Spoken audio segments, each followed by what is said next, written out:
We headed back west today where the situation on the ground has worsened. Water levels went up even higher overnight to dangerous levels.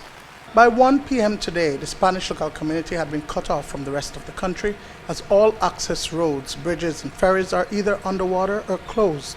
The Mopan River continues to swell and a part of the road right between Bullet Tree and Santa Familia is impossible.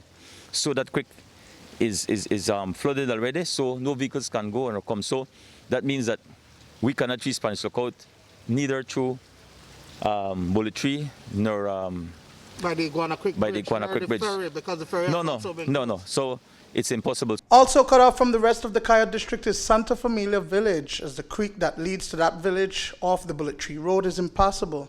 When we arrived in Bullet Tree, the Salvador Fernandez Bridge was locked off from vehicular traffic, and it was anticipated that within an hour, pedestrians would neither be able to cross. Esteban Perez was helping with the transportation of supplies, but that was discontinued. Since this morning, we are seeing a rising of the river, about 10 o'clock, 10:15, something like that.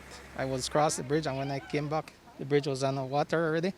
So that's nature.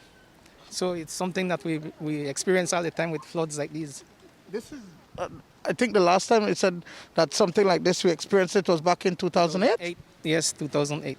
We see flood rising over the railing of the bridge, of Salvador Fernandez Bridge, and we are looking for see the same thing this time again, and maybe worse.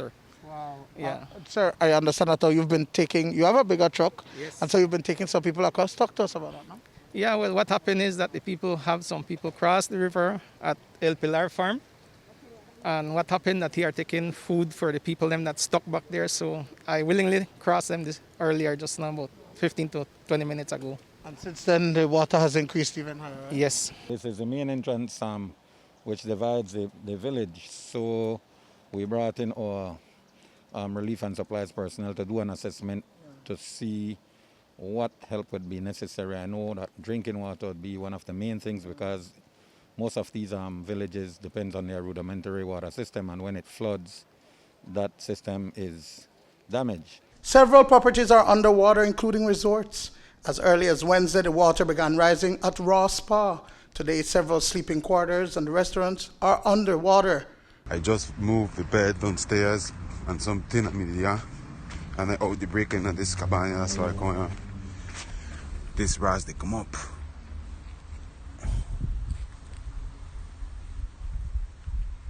Come up fast. In the twin towns of San Ignacio and Santa Elena, as predicted, water levels rose overnight to the Cayo Welcome Center.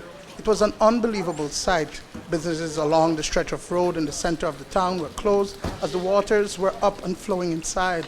The market was under 2 to 3 feet of water, and residents waded through the water to get to their destinations. The area had been blocked off from vehicular traffic. Mayor Earl Trapp says that early this morning, BEL was in the area to cut off power. It is projected that the water will reach all the way by Courts. We are just here, just by Welcome Center, and the water is about the walls or the perimeter of the Welcome Center and rising. It is projected that the water will reach all the way by Courts. We are just here, just by Welcome Center, and the water is about the walls or the perimeter of the Welcome Center and rising. BL was called early this morning, as they had indicated, whenever the water level is rising to just before the meter bank, to call them. They came in and they did the disconnection from the market, and I hope that they did the same for these businesses behind us. As you know, there's a meter gang here with about 8 meters, so I hope that everything is disconnected, because I believe water will reach to that level and it could be dangerous if people are standing in the water. I don't see the businesses reopening before next week, Friday, next weekend.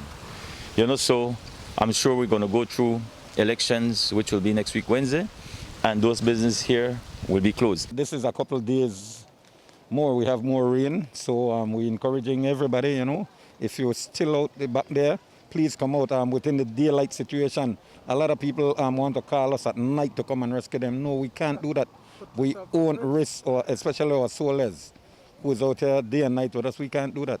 We can't risk public officers' life. We have to be our first responders, be your first responder, be the first one to try to save your life, and then we come and help you out. Duane Moody for News 5.